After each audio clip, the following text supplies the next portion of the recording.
Nina e o Mistério do Casarão, por Ada May. Capítulo 5. Os segredos do baú. Por que será que os segredos quase nunca conseguem ficar secretos para sempre?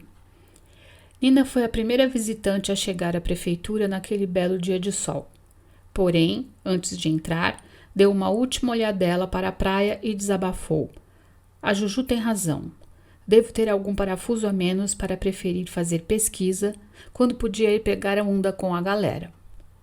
Fazendo um derradeiro esforço para espantar a preguiça, decidiu que era melhor mergulhar de cabeça na pesquisa histórica a fim de matar a irreprimível curiosidade que a corroía toda vez que pensava naquele casarão e nos segredos que, por certo, ele escondia. Então, reparou que o sobrado colonial que abrigava a sede da prefeitura devia ser irmão gêmeo do outro. Tal era a semelhança entre eles. Devem ter contratado o mesmo arquiteto, murmurou, enquanto subia as escadas para o andar de cima, onde funcionava a biblioteca da cidade. Assim que entrou, foi procurar por Carol, a jovem bibliotecária, que era praticamente uma recém-chegada à cidade. Com seu jeito moderno e cosmopolita, ela estava dando uma cara nova para a biblioteca que, diga-se a verdade, andava meio caidinha nos últimos tempos. As más línguas comentavam que ela estava enlouquecendo o prefeito com reivindicações e exigências que só aumentavam a cada dia. Ela vivia plugada no mundo através do computador e tinha grandes planos para incrementar o acervo histórico e cultural da cidade. Ao contrário do que se poderia esperar, Carol ficou animadíssima com o interesse de Nina pelo passado. Decidiu ajudá-la pessoalmente a encontrar tudo o que dissesse respeito aos eventos ocorridos na cidade durante o ano de 1846, especialmente sobre fatos relacionados a um antigo governante chamado Dom Felipe de Cascais. Não demorou muito para Carol voltar, feliz da vida de seu giro pelas prateleiras, equilibrando nos braços uma pequena pilha de livros antigos e mofados. Verdadeiros tesouros arqueológicos que ela manipulava com o maior cuidado e preocupação.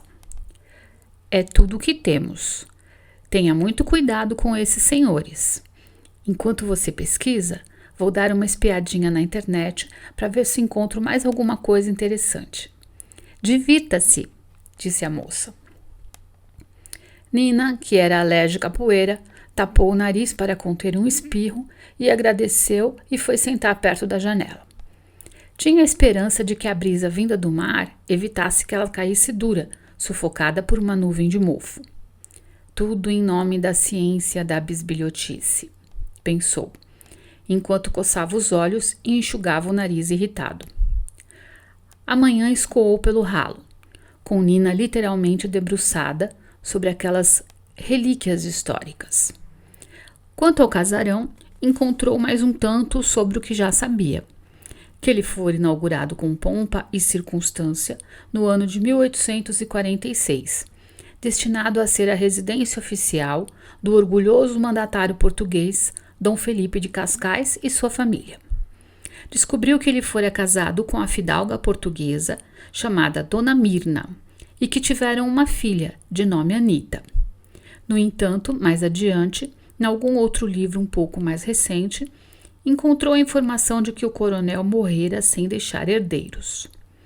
Seu patrimônio pessoal, que incluía muitas terras e também o casarão, fora deixado para a cidade.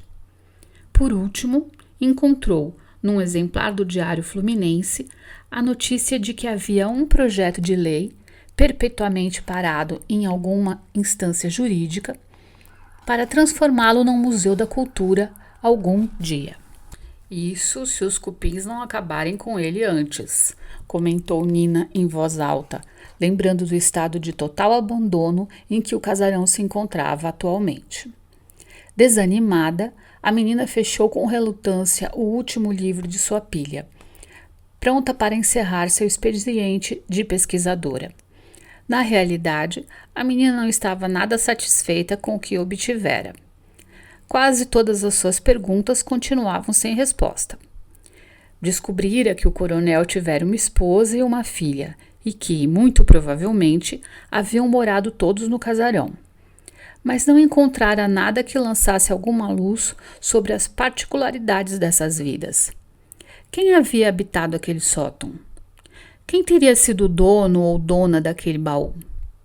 E ainda, por que motivo ele tinha sido tão bem escondido naquele esconderijo? Que segredos ele guardaria?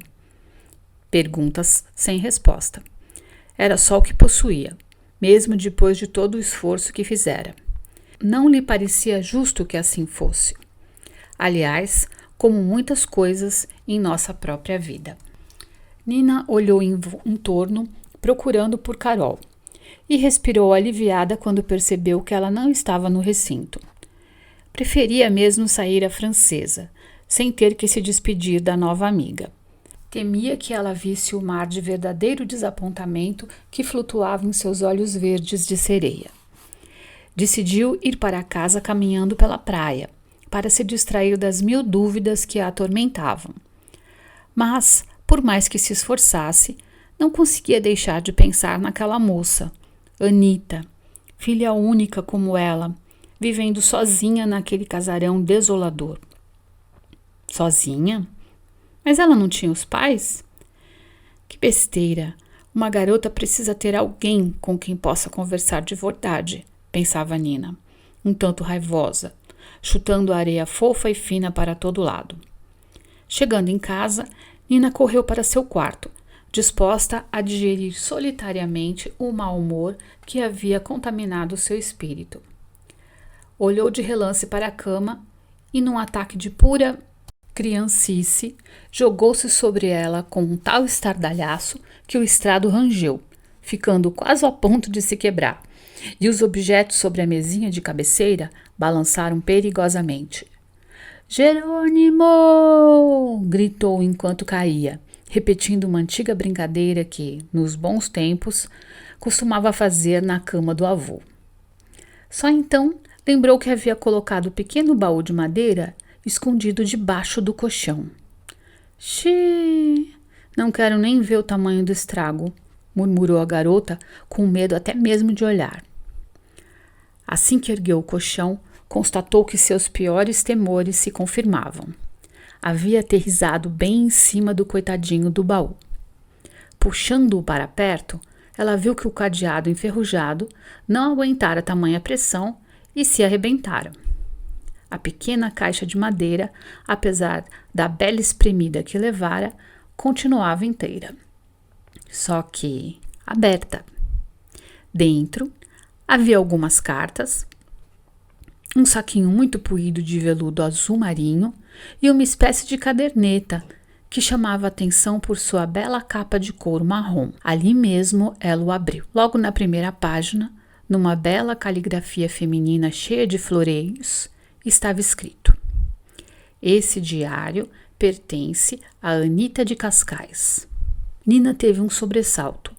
Encontrara o diário de Anita, a filha de Dom Felipe de Cascais. Seu instinto investigativo, para não dizer sua incontrolável curiosidade, gritavam que finalmente chegara a hora de obter respostas confiáveis aos zilhões de perguntas que alfinetavam sua mente desde que encontrara aquele tesouro arqueológico. E sorrindo de pura felicidade, agradeceu a Deus porque tudo levava a crer que aquela relíquia não pertencia ao garoto maluco que gostava de atirar coisas. No impulso, abriu o caderno ao acaso, prendeu a respiração e começou a leitura.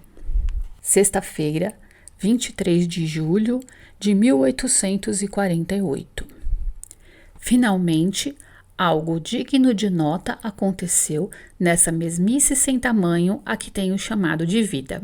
Desde que Dom Felipe nos trouxe, contra a vontade, para essa aldeota de pescadores e nos encarcerou nesta masmorra que ele tem por lar, nada mais tocou meu coração. Até hoje, quando vi pelas vidraças da minha água furtada aquele belo gajo, caminhando a passos firmes pelo jardim. Só pelo impacto daquele começo, ela notou que não poderia fazer aquele tipo de leitura irresponsável. Sentiu que seria necessário respeitar a cronologia dos fatos para poder entender melhor seus desdobramentos. Então, Nina voltou pacientemente ao início, decidida a devorar as páginas amareladas daquele velho diário como se nada no mundo fosse mais importante do que saber o que havia acontecido com Anita, a filha esquecida de Dom Felipe.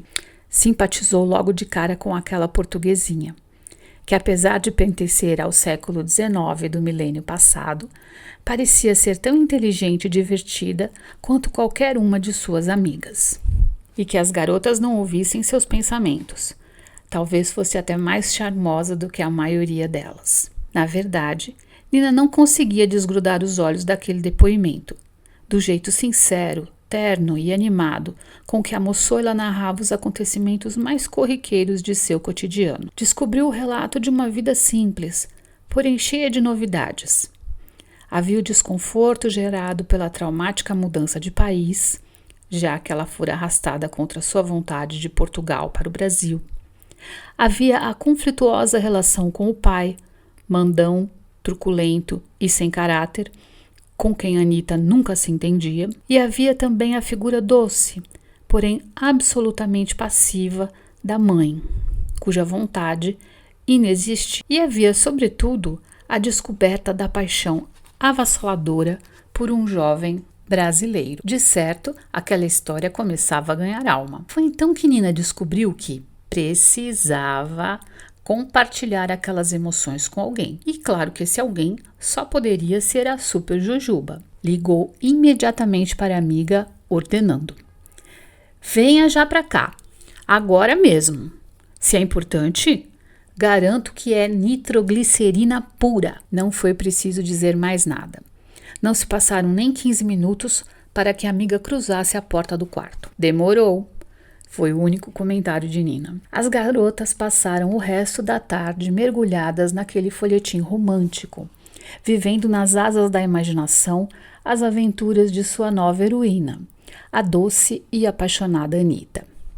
Porém, ao contrário do que as meninas poderiam imaginar, o fim daquela história de amor era tão trágico que, quando terminaram a leitura do diário, parecia que um trator havia passado sobre elas. E estavam tremendamente decepcionadas. Não é possível. Simplesmente não é possível esse diário terminar assim.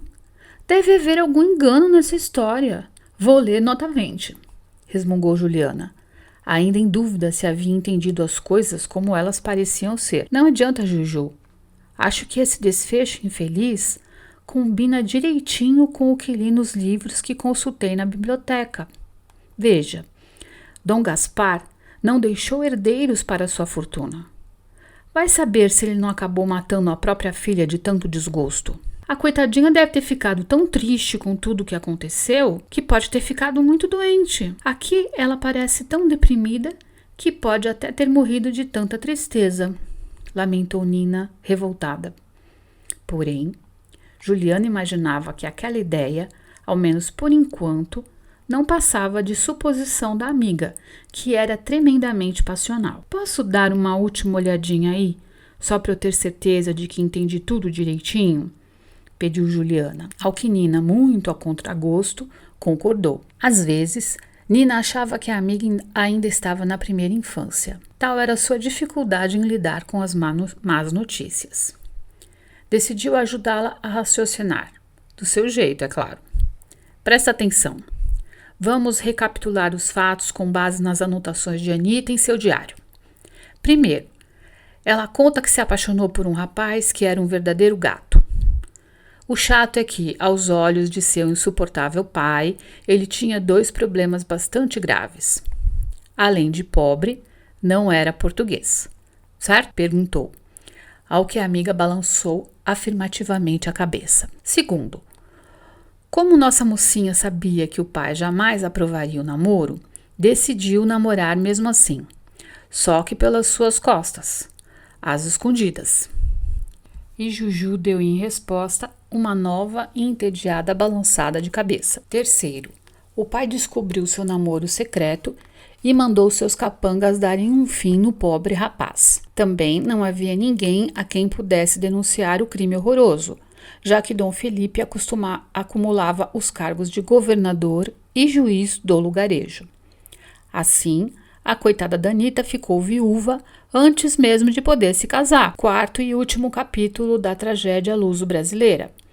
Anita parece adoecer de tanto desgosto e, fim, o diário acaba por aqui. Assim, sem mais nem menos? Perguntou Juliana. É o que parece. Mas você tem razão numa coisa, tem algo estranho aqui. Ouça novamente o que ela diz em sua última anotação. Como hei de viver assim?